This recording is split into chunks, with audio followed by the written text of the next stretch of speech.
Picture this. You're standing in a marble chapel draped in crimson and gold, the heavy scent of rose oil hanging in the air like a curtain too thick to breathe through. At the front of the chamber, beneath a gilded arch carved with vines and angels, a girl barely tall enough to reach the altar rail is adjusting the lace on her sleeves. Her hands are trembling, not from nerves, but from cold. Her dress is far too heavy for her frame, crushed velvet, the color of pomegranate skins, trimmed with seed pearls and stitched so tightly at the bodice that her ribs rise and fall in shallow, panicked gasps. She does not understand why the room is full of strangers, why the men are dressed in ceremonial armor, why the women are weeping behind fans. But she knows, in the instinctive way children do, that something is being taken from her. Her name is Maria. She is 6 years old, and she is about to become a queen. Outside, the cobbled square of Alcázar de Sevilla glitters under an unforgiving Iberian sun. The city hums with the chaos of celebration. Bells toll from distant towers. Flowers are thrown from windows by trembling hands, and riders on white horses parade down the streets with false smiles pulled tight across their faces. But inside this chapel, beneath centuries of polished stone and ecclesiastical grandeur, a transaction is unfolding. Not a wedding, not in any sacred sense. This is a treaty, a political sealing, a girl-shaped signature on a document written in blood and ambition. The groom is King Manuel I of Portugal, 40 years old, twice widowed, ruler of a nation swollen with New World gold and Crusader righteousness. He does not kneel before the altar. He does not glance at the child beside him. He stands tall, garbed in the black velvet of mourning to honor his late wife, Maria's older sister, Isabella, whose death during childbirth has made this new union necessary. The body isn't yet cold, but the throne is. Maria was chosen not because she wanted to be, not because she understood what it meant, but because she was there, because she was of the right blood, the right age, and more importantly, had not yet developed a voice loud enough to say no. The priest begins to speak. Latin words echo across vaulted ceilings that once rang with songs of triumph and coronation, but today they sound like a funeral mass. Maria stares at the candlelight dancing on the altar, her lips pressed into a line too practiced for someone so small. Her hand is guided forward by a lady in waiting, her fingers curled around the ceremonial ring that will be placed into Manuel's palm. She doesn't look at him. She doesn't know him. He is an idea, a looming tower of velvet and sword hilts, a name spoken in court with tones of dread and duty. And now, impossibly, he is her husband. The room does not erupt in applause. No one cheers. This is not a celebration. It is a culmination, a debt paid in girlhood. Maria of Aragon was born into a world where her name was not her own. Daughter of the Catholic monarchs, Isabella the Fans of Castile and Ferdinand II of Aragon, she was born into the same tapestry that stitched together crusades, conquest, and Christian supremacy. Her birth was recorded not in joy, but in ledgers. Her infancy monitored not for health or happiness, but for value. From the moment she could walk, her posture was corrected, her expressions monitored, her diet calibrated for courtly presentation. And when she was still learning to write her letters, emissaries were already drafting proposals, dowries, alliances, expectations of heirs. Her mother, the warrior queen Isabella, had herself ruled a kingdom with iron will and godlike authority. She had sent armies into Granada to drive out the last of the Moors, had funded voyages that opened the seas to horror and treasure, had borne children not for comfort, but for policy. Her daughters were extensions of that vision, tools of diplomacy, chess pieces, and Maria, small and solemn, with her mother's dark eyes and her father's silence, was never allowed to forget that she was born into a role, not a life. Manuel of Portugal had not asked for Maria by name. He had asked for continuity. His first wife, Isabella, Maria's sister, had died giving birth to their son, Miguel, who himself had died before reaching his second year. It was a dynastic tragedy. The union of Spain and Portugal had collapsed in a crib, and so Manuel returned to the Spanish court, dressed in black, and requested another daughter. It was not phrased as a demand. It did not need to be. The balance of power in the Iberian Peninsula depended on Portugal's cooperation, and Spain could not afford to lose that alliance. So they offered Maria, as if she were grain, or a shipment of horses, or tribute from a conquered city. She was 6. She still cried when her nurse left the room at night. She still believed that God spoke through stars. She had once wept when she saw a wounded sparrow in the courtyard because she didn't understand why it couldn't be healed with a kiss. But now she was told that kisses had meaning, and that her lips must be kept silent, her heart still, her hands folded in gratitude. The wedding ceremony was followed by a feast so lavish it bordered on grotesque. Roasted peacocks with their feathers reattached, spiced almond pastries stacked into towers, orchestras hired from Flanders and Seville playing through the night while diplomats toasted in 5 languages. Maria sat beside her new husband on a throne built for 2 but made only for 1. She did not touch the food. Her dress itched. Her shoes were tight. Every time Manuel laughed, she flinched, not because he had touched her, but because she did not yet understand the sound of power expressed through joy. That night, she was not sent to the marriage bed. Not yet. Even Manuel, calculating as he was, knew that the consummation of such a union would be a scandal. She was not old enough, not physically, not publicly, but the implications hovered in every gesture, every glance from noblewomen whose own bodies bore the scars of alliances forged in blood and childbirth. They looked at Maria not with pity, but with recognition, because they had once been her. The days that followed were a blur of preparation. She would be taken to Lisbon soon, to begin her new life as Queen Consort of Portugal. But first, she was to be educated, further polished for the court she would now serve. Tutors were summoned to her chamber to train her in Portuguese, in court etiquette, in the history of the dynasty she was now bound to. She was not taught poetry. She was not allowed to cry. When she asked if she could bring her dog, a grey-whiskered lady-in-waiting told her, kindly but firmly, that queens do not bring pets. Queens bring heirs. She practiced her curtsies until her knees bruised. She sat for portraits that would be sent ahead to Manuel's ministers, each one doctored to show her taller, more womanly, less childlike. In one, she was painted holding a lily. In another, a crucifix. In none of them was she smiling. There was no time for grief. Not over her sister's death, not over her own vanishing girlhood, not over the fact that she was being handed to a man whose love for her was measured in treaties. Not tenderness. Love was not part of the equation.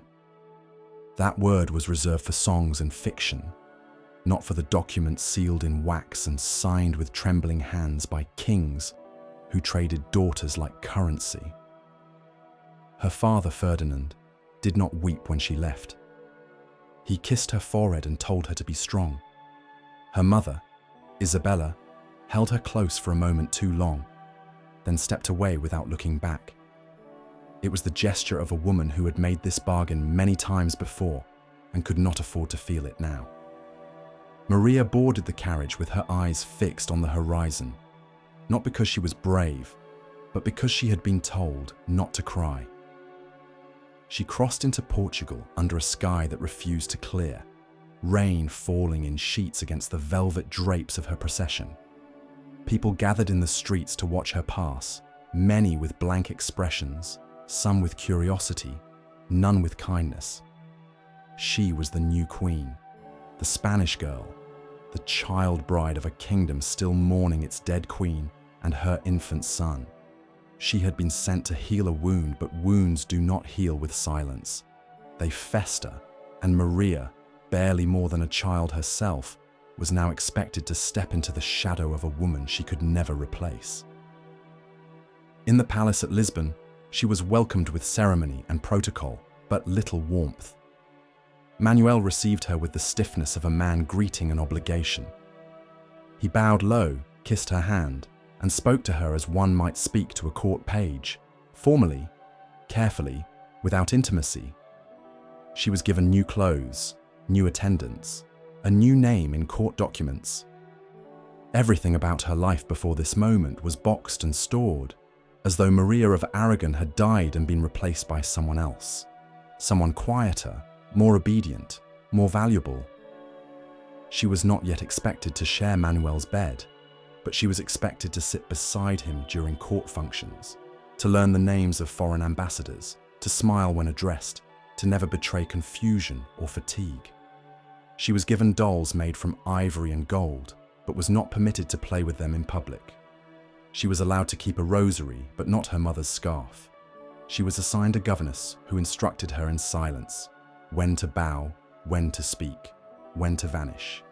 And when she cried, she was told to do it in private. Her world had shrunk from the endless curiosity of a 6-year-old's mind to the suffocating corridors of a palace that viewed her as a symbol, not a soul.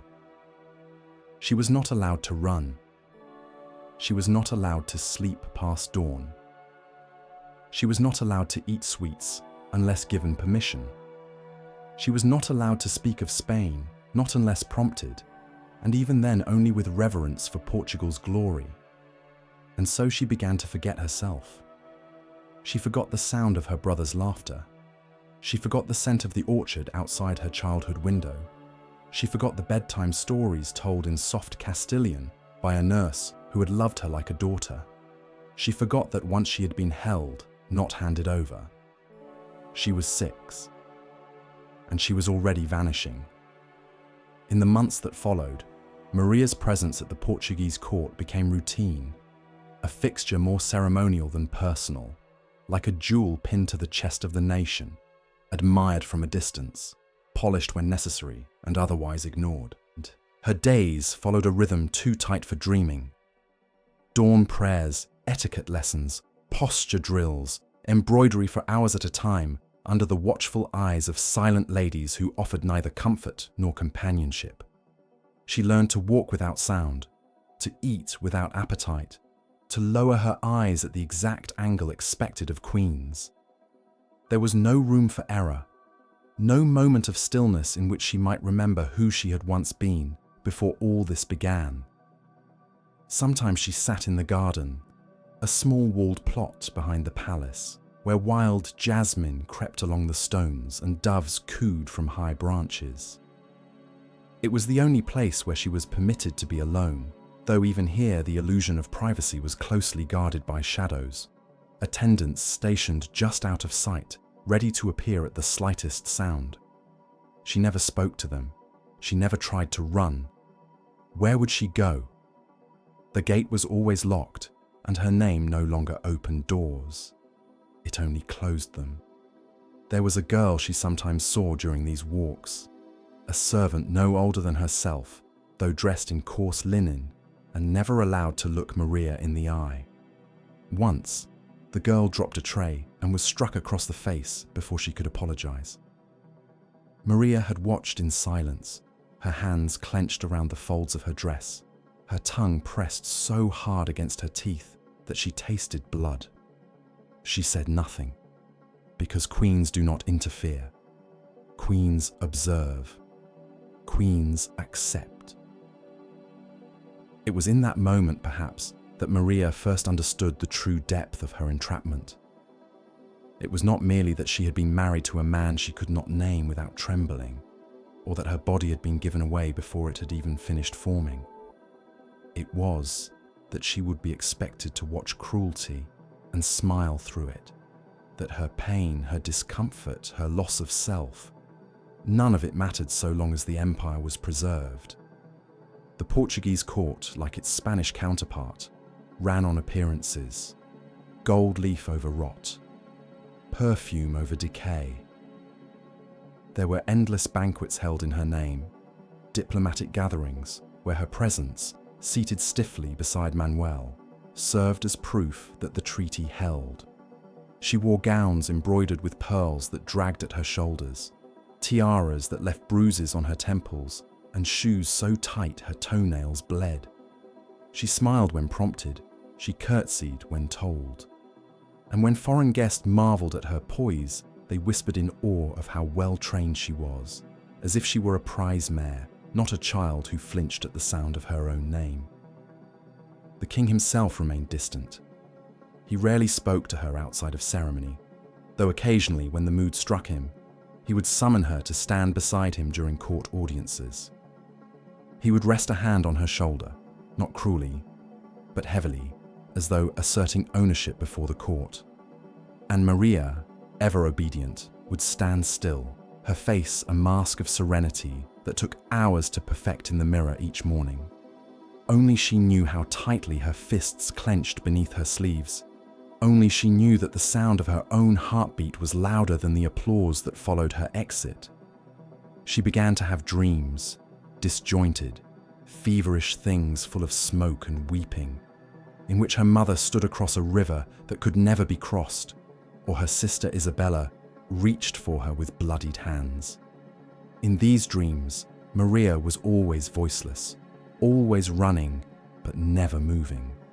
She would wake in cold sweats, her body shaking with an emotion she could not name, and the nurses would come to soothe her with lullabies that spoke of peace and obedience, of divine submission, of God's will. God's will.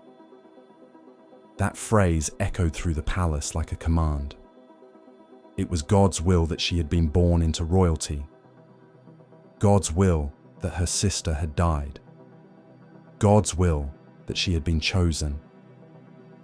And when she began to cry during Mass one morning, overwhelmed by the weight of incense and silence and fear, the priest whispered in her ear that suffering was holy, that pain was proof of righteousness, that queens do not ask why, they endure. By her 7th birthday, Maria had become a ghost of herself. Her voice was quiet, her movements mechanical, her expressions so carefully curated that even the court painters could not find fault with her likeness. She did not protest when she was told her education would now focus on marital duty. She did not ask why the tutors spoke in lowered tones when they explained the expectations of a queen's bedchamber. She simply nodded. She took notes. She practiced kneeling on cold stone until her knees bruised to match her silence. No one told her when the consummation would occur, but the preparations began in small, unmistakable ways. The arrival of silk bedsheets from Seville, the softening of her gowns, the slow replacement of her childhood servants with older women who never smiled and always whispered behind closed doors. She was told to bathe more often, to perfume her hair, to wear lip colour made from crushed berries. The queen must be pleasing, they said. The queen must be ready, and Maria, barely more than a child, still unsure how to lace her own shoes, began to realise that her body was no longer hers, that it was being prepared like a gift, wrapped and powdered, perfumed and praised, not for herself, but for him. There was no ceremony for it, no grand pronouncement, just a summons. One evening, shortly after her 8th birthday, she was told to dress in her softest gown, the one with golden thread and sapphire beads that jingled when she walked. Her governess brushed her hair for nearly an hour, murmuring prayers under her breath. When Maria asked where they were going, the woman did not answer, only pressed a kiss to her forehead and handed her a sprig of rosemary to carry in her palm. She walked to the royal apartments in silence, her slippers scuffing against the marble floor, the corridors echoing like tombs. The doors opened, and the rest would become a memory she would carry like a shard of glass beneath her skin for the rest of her life. When it was over, she did not cry. She did not scream. She did not ask questions. She only stared at the ceiling and waited for the candlelight to fade. In the days that followed, she was praised for her composure. The court spoke of her maturity, of her grace, of how proud her mother would be to see her daughter fulfill her duty. The queen had become a woman, they said. The queen had honored God and country. But Maria knew the truth. She was not a woman. She was not a queen. She was a child who had been offered to a kingdom in exchange for peace. And now that peace came wrapped in silence, in trauma, in the unspoken pact that bound every royal girl to the wheel of history's machinery. She began to lose weight. Her appetite vanished. Her eyes darkened with shadows that no amount of powder could conceal. The doctors called it melancholy. The priests called it spiritual purification. But no one called it what it was: the slow unraveling of a girl who had been consumed before she had a chance to begin. She wrote letters to her mother that were never sent. She prayed for forgiveness without knowing what she had done wrong. She sat in the garden and counted the petals on fallen flowers, wondering how long it would take for their color to disappear. And she waited, for nothing in particular, for time to pass, for the pain to fade, for something to change. But nothing ever did, because queens do not wait. They endure. The rain had returned by her 9th year, and with it came the cold, an invasive, marrow-deep chill that crept through the palace corridors and settled in Maria's bones like a second skin. The fire in her chambers was kept burning all through the night, and yet she still shivered under piles of fur and brocade, her hands tucked between her knees, her body curled into the smallest possible shape as if trying to vanish into herself. The servants whispered that she was frail, delicate, perhaps cursed with the same wasting sickness that had taken her sister Isabella. But Maria knew it was not her body that was ill. It was something else, something unnamed, something that no tincture or priest could cast out. The physicians came anyway, with their jars of strange powders and foul-smelling tonics, their silver tools and their questions asked in hushed tones while avoiding her gaze. They examined her wrists, her pulse, her tongue, but never her heart. They weighed her like a butcher appraising meat. They spoke in Latin to her governess, trading theories about her temperament, her constitution, as if she were a puzzle that refused to solve itself. She learned to sit still during these examinations, to stare at the ceiling, to say nothing, to endure. That was what queens did.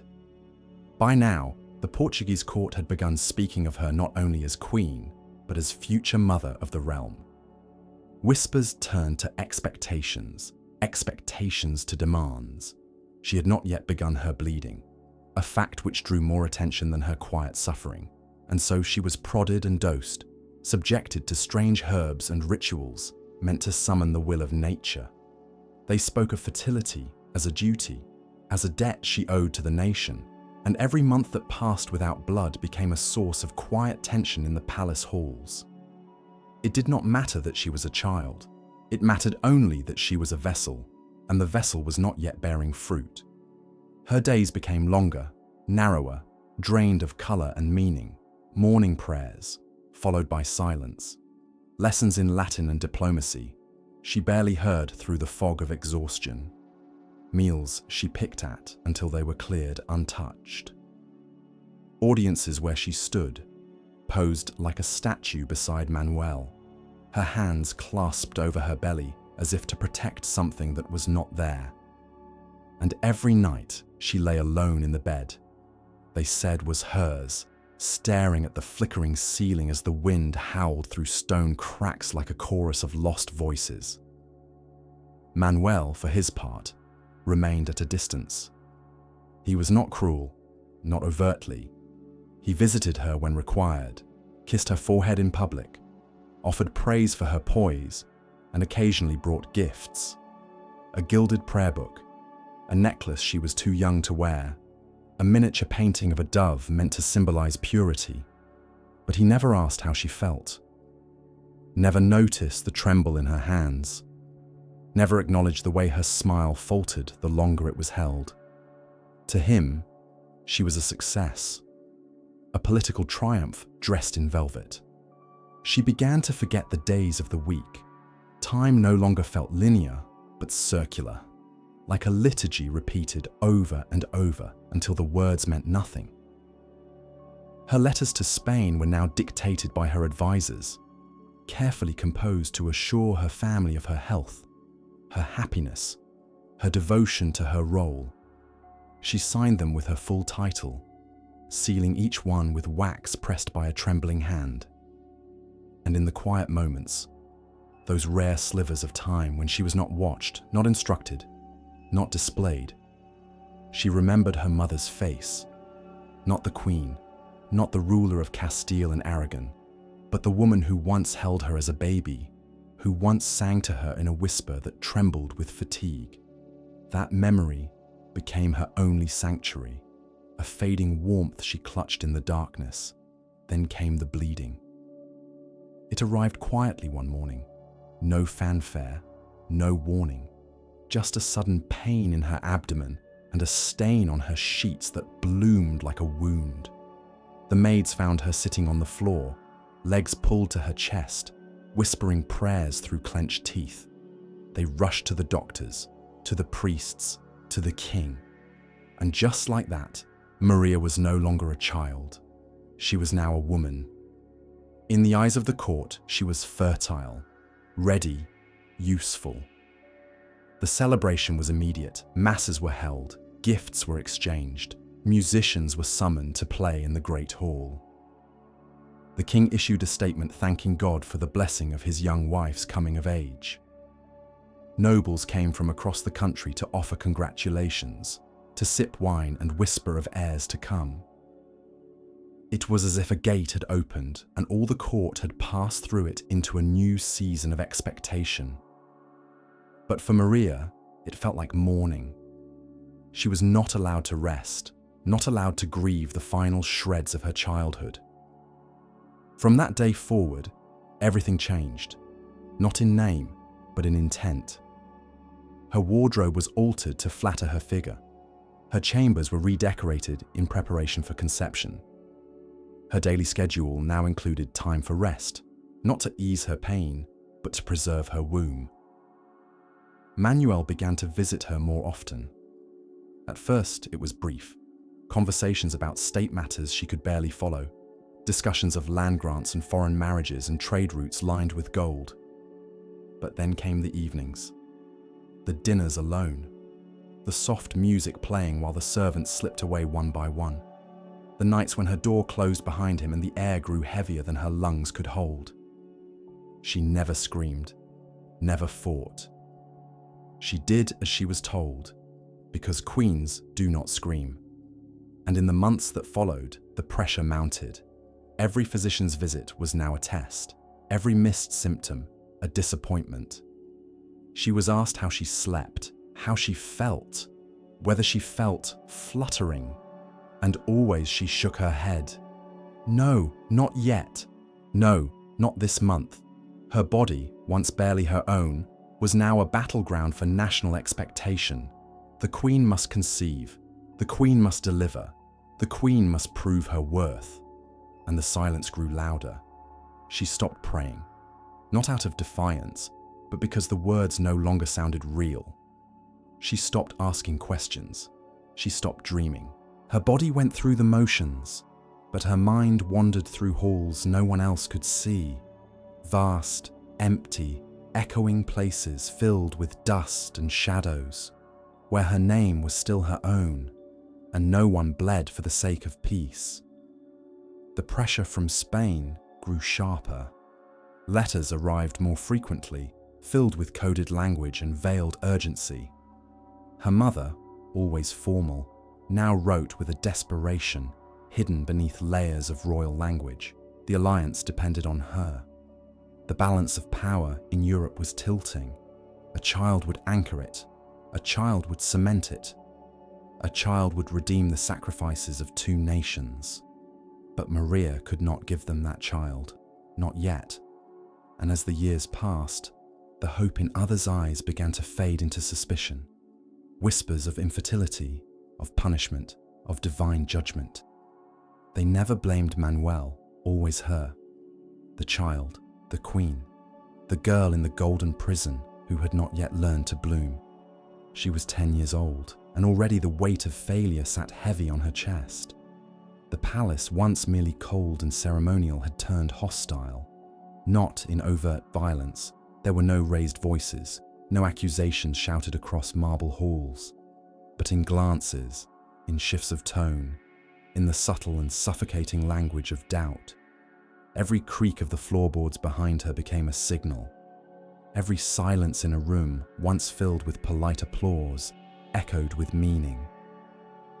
Maria had failed to quicken, and in a royal court where a woman's worth was measured in heirs and lineage, failure became its own kind of sin.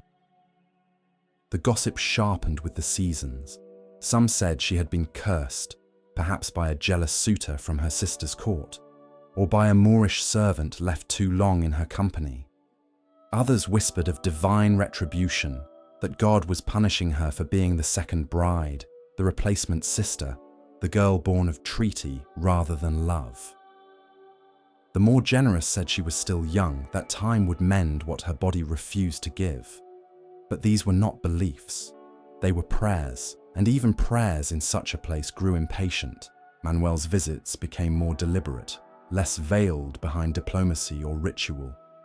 He came not to speak, but to claim. His touch was never tender. It was never cruel either. It was simply practiced, transactional, the touch of a man fulfilling what he believed to be his right, his royal duty.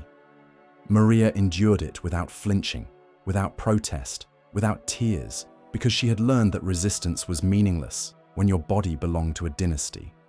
And after, she would bathe in silence, the copper tub steaming in the dim candlelight, her skin pink from scrubbing, her hands trembling around the rim. The maids avoided her gaze as they emptied the water. No one ever said what they all knew. She began to retreat inward. Her speech grew sparse. Her appetite shrank to little more than crumbs. Her letters home became riddled with vague language. I am in good health. The king is kind. We are praying for good fortune.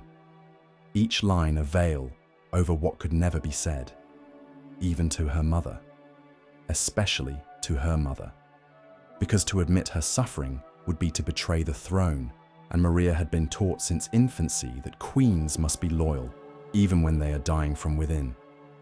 She took to walking the palace at night, barefoot beneath her silk robes, her fingers brushing the cold stone walls, as if to remind herself that she was still real, that this was not a dream, that she was not some ghost conjured up for political theatre. The guards did not stop her. They bowed and looked away, as though seeing her in such a state made them complicit. And perhaps it did. In those midnight wanderings, she discovered rooms long abandoned, libraries filled with dust-covered manuscripts, private chapels where the candles had burned down to nubs, an old nursery with cracked wooden toys and faded murals of angels smiling down from the plastered ceiling. She would sit there for hours sometimes, curled in the corner beneath a moth-eaten tapestry, and wonder what it had been like to be a child. A real one. A child who had not been promised to a throne before she could read her own name. By her 11th birthday, Maria had come to understand that hope was a kind of cruelty. Hope made the maids peek at her stomach with expectation. Hope made the priests nod solemnly when she knelt for blessings. Hope made her mother's letters brittle with impatience. And hope made her hate her own body for failing to comply, for resisting the mold into which it had been pressed so violently. She began to pray again, but not for pregnancy, not for duty. She prayed for quiet things, for a day without fear, for a night without pain, for the strength to walk through the hall without wanting to scream. And she prayed that, if she must remain barren, then perhaps God would grant her invisibility, that the court would forget her, that the palace would let her fade. But the court never forgets its failures. When it was decided that a pilgrimage might improve her condition, she was sent with great fanfare to a holy site outside of Coimbra, escorted by guards and priests and physicians who treated her more like a reliquary than a person. She rode in a gilded litter, shrouded in veils, as peasants lined the roads to catch a glimpse of the Queen Child who could not carry a son. Some shouted blessings, others merely watched in silence. And Maria sat beneath her canopy, her hands pressed so tightly into her lap that her knuckles ached, her face an unreadable mask that betrayed nothing of the storm churning beneath. The pilgrimage lasted weeks. At the shrine, she was made to kneel on cold stone for hours while monks chanted over her body. Holy water was poured across her stomach.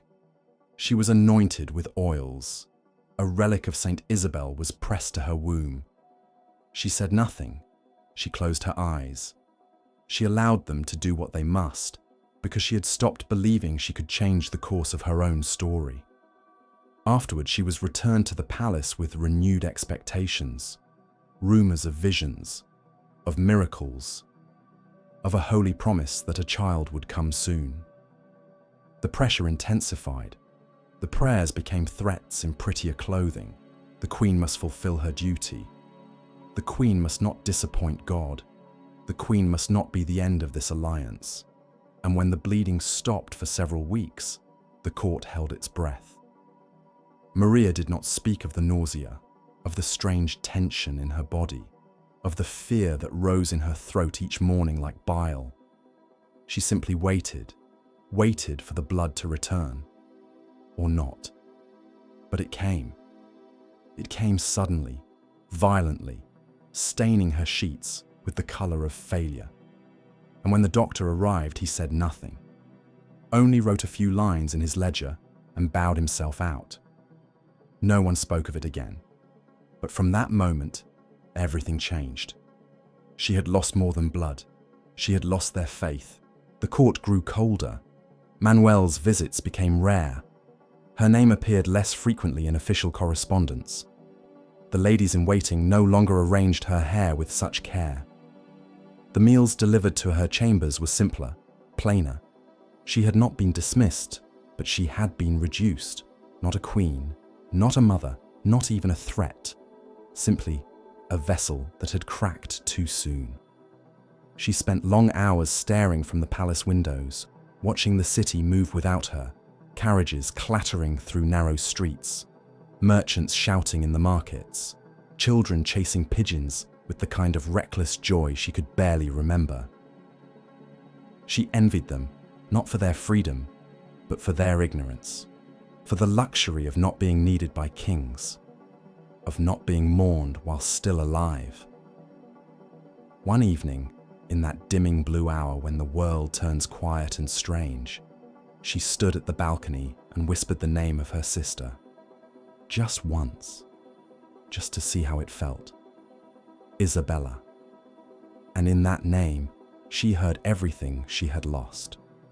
It was her 12th year when they stopped pretending she was still a bride and began to speak of her only in terms of legacy, what had been hoped for, what had been attempted, what had ultimately not come to pass. She still wore the title of queen, still occupied the chambers carved in marble and hung with gold-threaded tapestries, still sat beside Manuel during feast days and processions. But it was different now. There was a weightless quality to her presence, like a painting admired more for its frame than its subject. She had become an emblem of a plan that had failed, a treaty signed in flesh that had not borne fruit. They no longer questioned her health. They no longer offered potions or prayers. They no longer summoned her to the chapel for whispered blessings or forced her into midnight rituals under the stained glass gaze of saints. It was as if the court had accepted some quiet, private death, one that could not be marked with mourning veils or funeral bells, only the steady erosion of attention, the slow retreat of expectation. Maria felt the change in everything, in the way servants stopped bowing quite as deeply, in the way letters from her mother arrived with fewer words, fewer flourishes, in the way Manuel's eyes passed over her like one scans a tapestry they've memorized, lingering nowhere. She still dined at his side, still answered when spoken to, still smiled when the court required her to. But there was no longer anything behind the smile, no pretense of belonging, no illusion that she was something more than a placeholder in velvet, a fragile ribbon tied to a failed alliance. She tried, for a time, to reclaim something of herself. She began to paint again, quiet brushstrokes in the early mornings before the palace stirred. She painted birds, mostly, small, bright creatures poised on open windowsills, never in flight, always on the verge of departure. Once, she painted a sparrow pierced by a thorn, its wings splayed across the canvas in a delicate, bleeding X. When the governess saw it, she said nothing, only took the painting away and did not return it. Books became her refuge.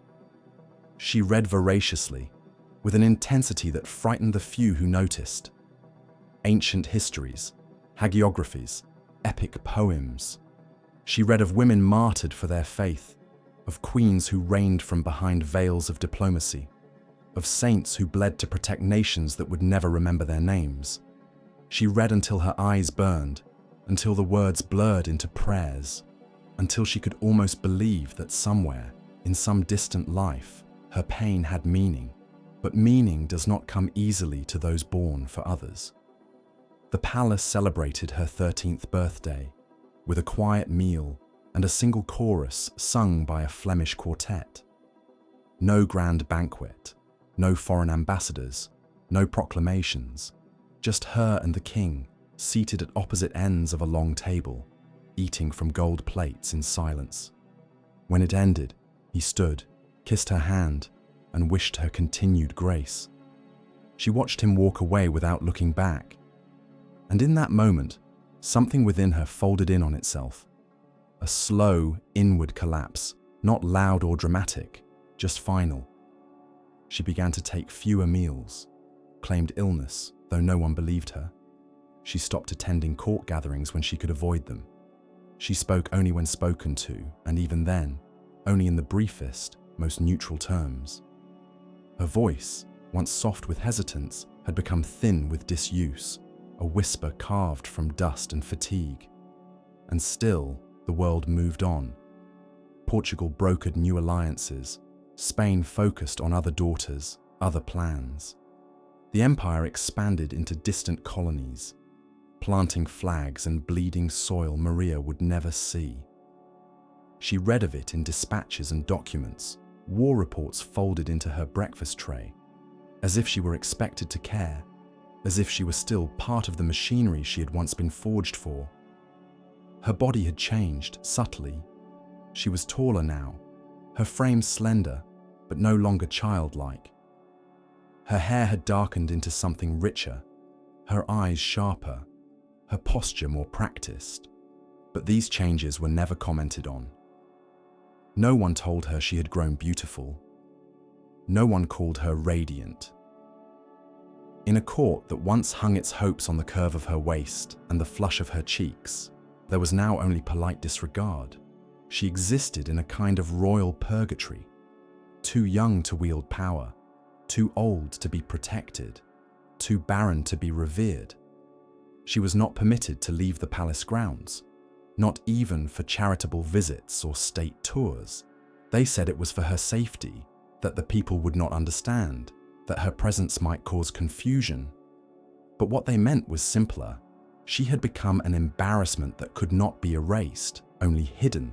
And so she wandered, through gardens that bloomed and died with the seasons, through galleries lined with portraits of kings and queens whose names no one remembered, through chapel aisles where she knelt for hours, not praying but listening, to the silence, to the drip of wax, to the quiet ache in her bones. She counted her breaths, her steps, the days since anyone had touched her hand without purpose. One night, as winter pressed its fingers against the palace windows, she opened a chest buried beneath her bed and found the remnants of her childhood, scraps of embroidery, a half-finished letter to her mother, a small wooden comb once carved by a servant long dismissed. She turned these objects in her hands like relics, like bones of a life that had never truly belonged to her. And then she found the rosemary sprig, pressed flat and brittle, still faintly fragrant, tucked into a prayer book like a secret. She remembered the night it had been given to her, the hush of the corridors, the ache in her belly, the way the doors had closed behind her with a finality that even now made her stomach twist. She held it to her lips, and for the first time in years she cried, not out of pain or shame, but out of mourning, for the girl she had been, for the life she had lost before it ever began. She was 14, and the world had already decided she had failed. There is no announcement, no sudden rupture, no single moment of collapse that marks her fall from grace. Only the gradual unraveling of presence, like a painting fading beneath the weight of time and smoke, until Maria becomes something less than forgotten. She becomes ignored. It begins in gestures too subtle to notice all at once. The half bow that does not dip as low as it used to. The titles that trail off into murmurs rather than proclamations. The way court gossip is no longer softened in her presence, as though her ears no longer matter, as though her understanding is beneath consideration. She is still called Queen, still seated beside Manuel during feast days, still painted in stiff portraits that try to resurrect the promise her body never fulfilled. But there is no longer any illusion that she is central to the story unfolding around her. She is not a player in the game of power, not even a spectator, but a relic polished for display, and then tucked away again when the guests have gone home. Her body, once measured, watched, and prayed over with the desperate hunger of a kingdom in need of an heir, is now passed over in silence. The midwives no longer stop her in the corridor with hopeful glances. The priests have ceased their blessings, and the palace physicians have found new wombs to speculate over. Maria, now 15 and steeped in the kind of exhaustion that sits behind the ribs like a second heart, does not weep when she is told the king is preparing to remarry. She only nods, not out of obedience or numbness, but because there is nothing left to resist. Her fate was never hers to defend, and whatever pride she once possessed has long since been burned down to ash by the slow and relentless fire of royal obligation. There are no courtiers gathered to deliver the news, no velvet scrolls unfurled in ceremonial tones, just a soft word from a lady-in-waiting, half whispered in a tone of gentle pity, as if speaking too loudly might shatter the last fragile illusion that Maria has any say in the matter. The new queen is young, fertile, selected from among Europe's ripest dynasties like a pearl plucked from a bed of rivals, and she arrives in Lisbon with her smile intact and her eyes gleaming with the same polished certainty that Maria once wore like armor before she knew how quickly such things rust. Maria does not meet her. She is not summoned to the wedding. She is not asked to lend her approval or bear witness to the passing of her own crown in practice, if not in law. Instead, she is moved, quietly, efficiently, to a suite in the far wing of the palace, a colder one with narrower windows and a fainter smell of jasmine. And when she walks through its door for the first time, escorted not by fanfare, but by a single handmaiden and a cart of hastily packed belongings, she doesn't ask why, because she already knows. This is how queens are retired when they are no longer useful, gently, politely, with just enough ceremony to make it feel like a promotion rather than a burial. Her titles remain intact, her income preserved, her linens embroidered with the same golden monogram that once crowned the pillows of a future mother of kings. But everyone knows what this is. She is no longer Maria the Queen. She is Maria the Quiet, Maria the Devout, Maria the reminder of a union that bore no fruit and therefore no power. And in her silence, the court begins to rewrite her.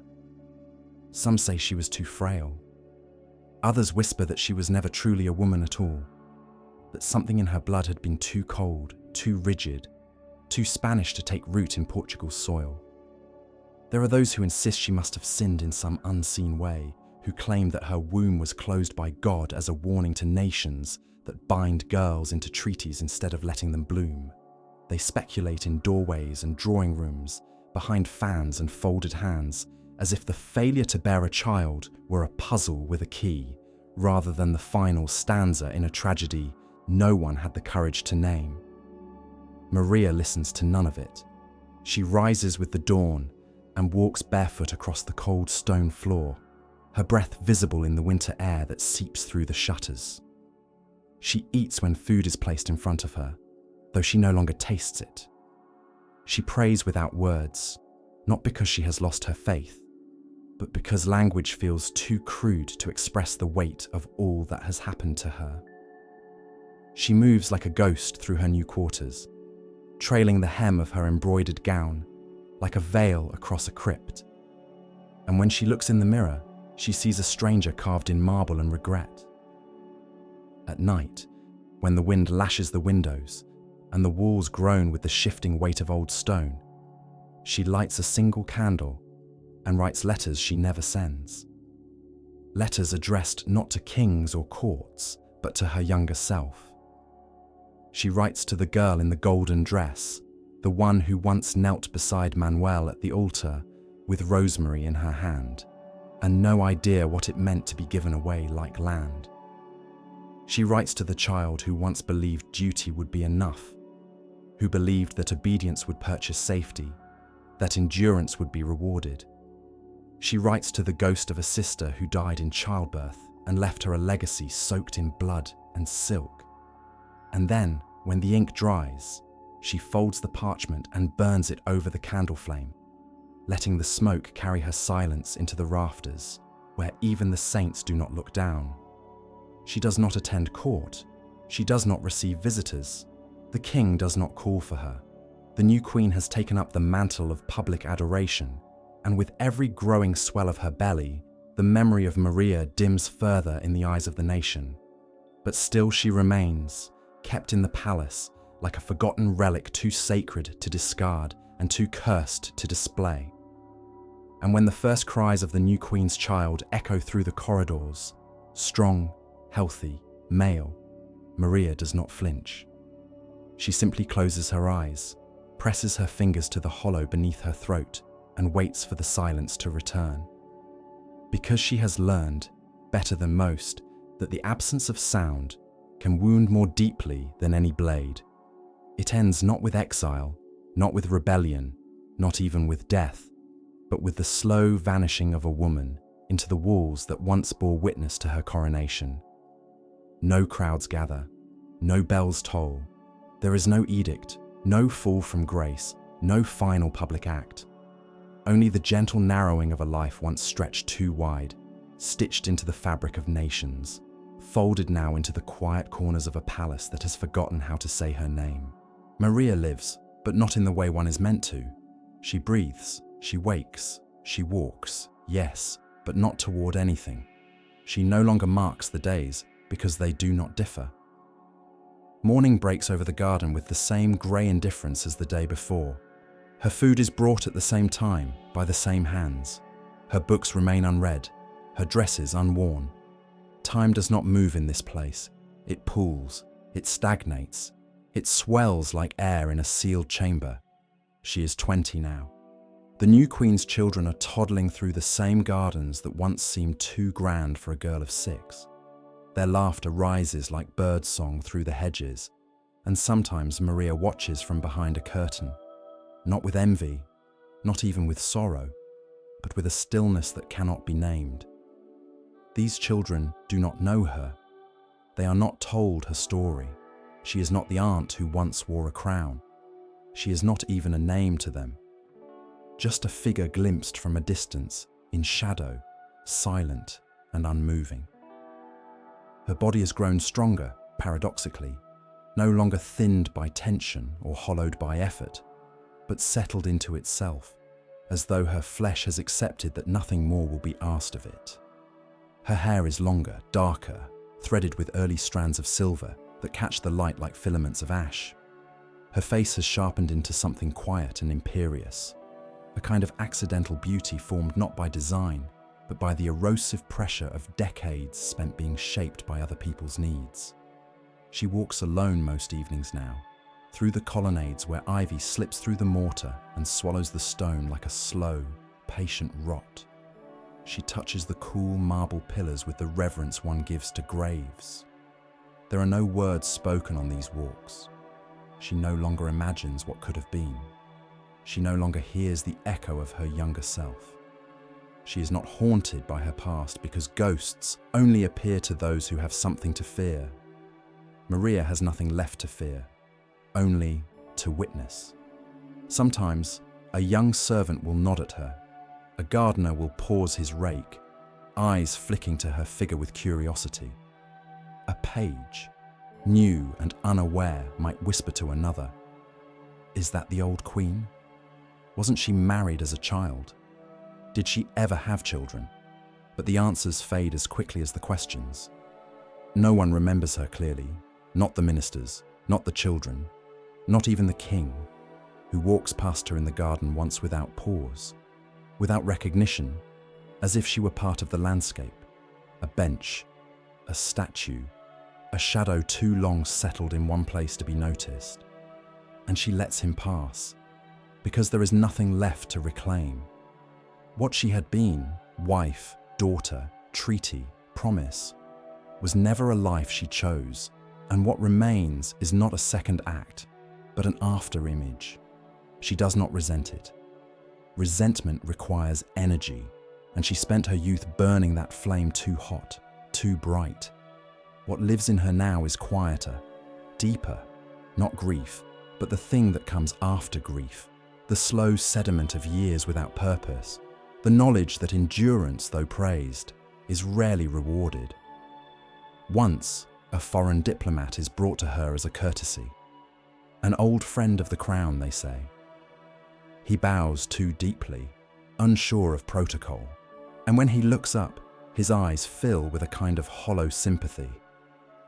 "You must have been so young," he says gently, and Maria, for the first time in years, smiles, not bitterly, not sadly, but with a kind of unshakable calm.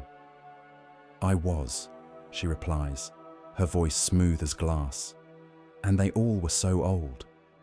She does not speak of it again, but in the years that follow, her words linger like a splinter beneath the surface of memory.